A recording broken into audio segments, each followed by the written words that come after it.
নবী করিম সাল্লাল্লাহু আলাইহি ওয়াসাল্লামের যে হাদিসটি আমি পাঠ করেছি সেখানে তিনি ইরশাদ করেছেন, আনা যাইমুন বিবাইতিন ফি রাবাদিল জান্নাতি লিমান তারাকাল মিরাআ ওয়া ইন কানা মুহিক্কা।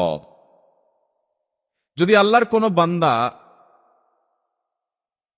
কোন ব্যাপারে ঝগড়াঝাটি করার মতো ইস্যু তার তৈরি হয় এবং ওই ইস্যুতে সে সত্য এবং হকের উপরে আছে, সে যেটা বলছে এটা সত্য, সে নিজেও জানে, তারপরেও সে ঝগড়াঝাটি গন্ডগোল ফাসাদ এটা যদি এড়ায়া যায়, সে ঝগড়াঝাটি থেকে দূরে সরার জন্য সে ওখান থেকে সরে যায়, প্রয়োজনে চুপ হয়ে যায়, অথচ সে যা বলছে সত্য, তারপরে ঝগড়া বাড়াতে চায় না, কমাতে চায়, নীরব হয়ে যায়, সরে যায়, ঝগড়া বন্ধ করার জন্য সে যত রকমের ব্যবস্থা আছে সব চেষ্টা করে, এড়াইয়া যায় ঝগড়াটা। যে আমি বাহ্যিকভাবে একটু হেরে গেলাম, মনে হচ্ছে আমি হেরে গেছি কারণ আমি কথা বাড়াইলাম না। অনেকে মনে করবে কথা বাড়াইলো না কেন, তাহলে মনে তার দুর্বলতা আছে, মনে করুক, কিন্তু আমি তো জানি যে আমি সত্যের উপরে প্রতিষ্ঠিত। সে সত্যের উপরে প্রতিষ্ঠিত, সে জানে, তারপরও সে ঝগড়াঝাটি গন্ডগোল ফাসাদ যদি এড়ায়া চলে, আল্লাহ নবী সাল্লাল্লাহু আলাইহি সাল্লাম বলেছেন ওই ব্যক্তির জন্য জান্নাতের এরিয়ার মধ্যে একটি প্রাসাদ আল্লাহর কাছ থেকে পাইয়ে দেওয়ার দায়িত্ব আমি নিলাম। ভাইরা আমার,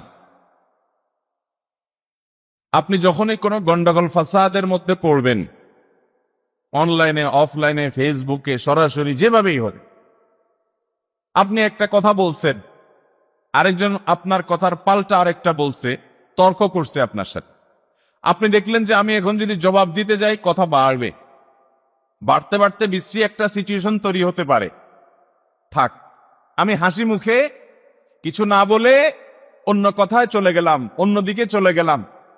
এতে যদি আশপাশের লোকরা আমাকে দুর্বল মনে করে করুক, কেউ যদি ভুল ধারণা করে করুক, আমি অন্তত কথা বাড়াবো না। শুধুমাত্র কেন? কারণ নবী করিম সাল্লাল্লাহু আলাইহি সাল্লাম আমার জন্য জান্নাতের মধ্যে প্রাসাদের দায়িত্ব নিয়েছেন, সেজন্য।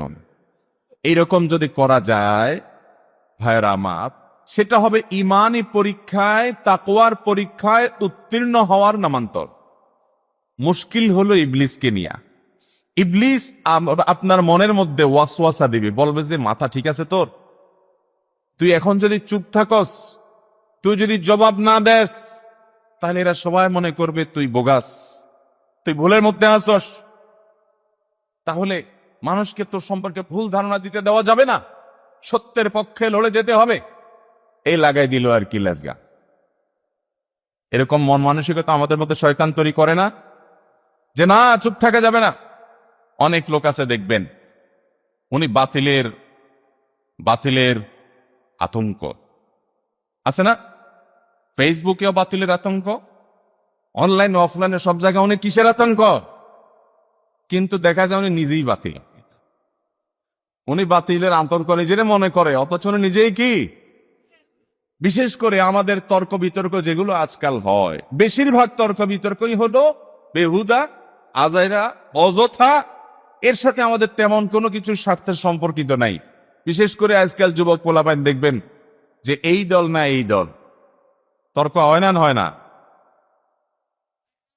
এইটা বুঝি কোনো তর্কের ইস্যু হতে পারে মুসলমানের? আরে যার ভিতরে ঈমান নাই, এর সময়ের কোনো মূল্য নাই, ভ্যালু নাই, তার লাইফ নাই, জান্নাত নাই, জাহান্নাম নাই, আখিরাত নাই, তার ভিশন তার দৃষ্টি সীমিত একটা জায়গা পর্যন্ত।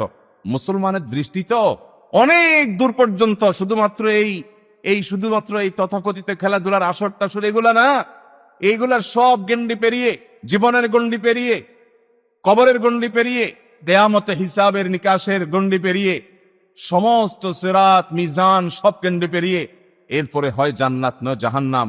ওই দুটি গন্তব্যের যে কোনো একটি হবে, সেটি মাথায় রেখে যে কোনো পাগলামি, মাতলামি এবং বোকামি নির্বুদ্ধিতায় মুসলমান কখনো মাথা দিতে পারে। কিন্তু আমাদের মাথা ব্যথা আজ কত অযথা বিষয় নিয়ে, কত বেহুদা বিষয় নিয়ে, কত অনর্থক বিষয় নিয়ে আমরা আমাদের বাক্য ব্যবহার করছি।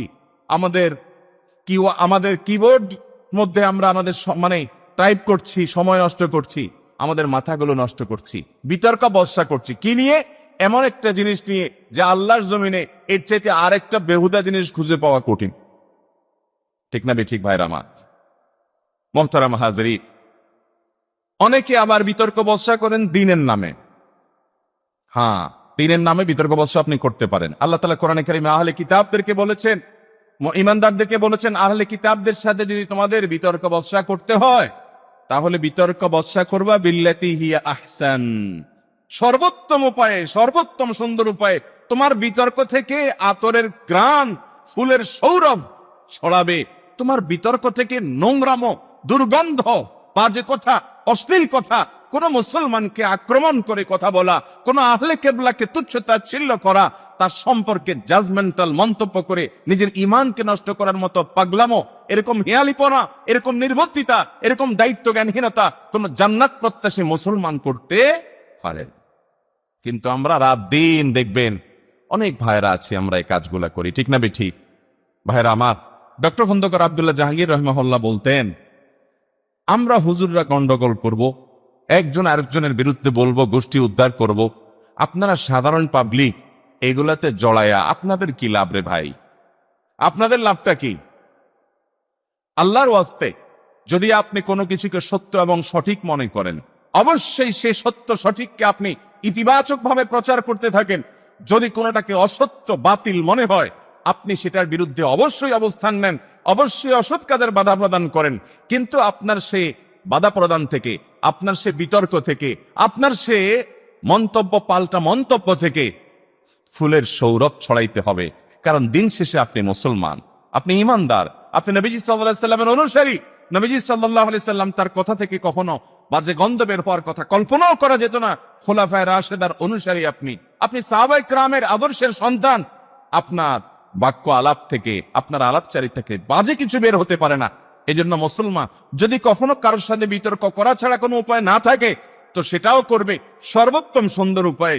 সেখানে হাসি মাখা কথা থাকবে, সেখানে দরদ থাকবে, সেখানে মায়া থাকবে, সেখানে স্নেহ থাকবে, সেখানে ভালোবাসা থাকবে, সেখানে আপন করার মানসিকতা থাকবে। সেখানে নিজেকে কিছু মনে করে, নিজেকে অনেক বড় মনে করে, নিজেকে জান্নাতের সার্টিফিকেট ধারী মনে করে অন্যদের বিরুদ্ধে বিশুদ্ধার অনলাইনে অফলাইনে করবে না। ভাইরা আমার, কত বিষয় আছে আপনি দেখবেন রাস্তায়, অনেকে দেখবেন যে পাবলিক বাসে উঠছে, কোন একটা বিষয় নিয়ে হয়তো আলাপ আলোচনা উঠছে, তো দেখবেন যে অনেকে সেই আজাইরা বেহুদা আলাপে, যার সাথে তার কোনো স্বার্থের সংশ্লিষ্ট নাই, সে ওটার সাথে জড়ায় গেছে। জড়াইয়া এমন জমজমাট তর্ক শুরু করছে যে যে স্টেশনে নামার কথা স্টেশন পার হয়ে গেছে, কয় যাক আবার আরেক গাড়িতে ফিরে আসবো, তারপরও তর্ক শেষ করতে চাই। আছে না নাই? তো আমি এরকম কিছু মানুষ দেখেছি, বহু মানুষ দেখেছি। আপনারাও দেখবেন, আশেপাশে একটু খেয়াল করে দেখেন যে হয়তো অনেক বেশি নামি দামি কোনো আলেম ওলামাও না, বা কোনো আলেমই না বেচারা, কিন্তু তার মধ্যে গুণ আছে। কি গুণ? দেখবেন কোন বিষয়ে গন্ডগোল, তর্ক তুমুল আকারে শুরু হবে, এখন উনি মিটমিট করে হেসে দিয়ে আস্তে করে অন্যদিকে কথা সরাই দিছে, বা বলতেছে ঠিক আছে ভাই, তাহলে আমি আসি ভাই, ঠিক আছে আপনারা কথা বলেন, তাহলে ভাই আমি আসি, আপনাদের কপাল পড়ুক ভাই, শেষ করেন, আমি গেলাম। এরকম কিছু ভালো মানুষ পাবেন না যে মিটমিট করে মুস্কি হাসি দিয়ে উনি আস্তে করে গন্ডগোল থেকে বের হয়ে গেছে। উনি গন্ডগোলে, ফাসাদে, তর্কে, ফালতু বেহুদা আলাপে নাই।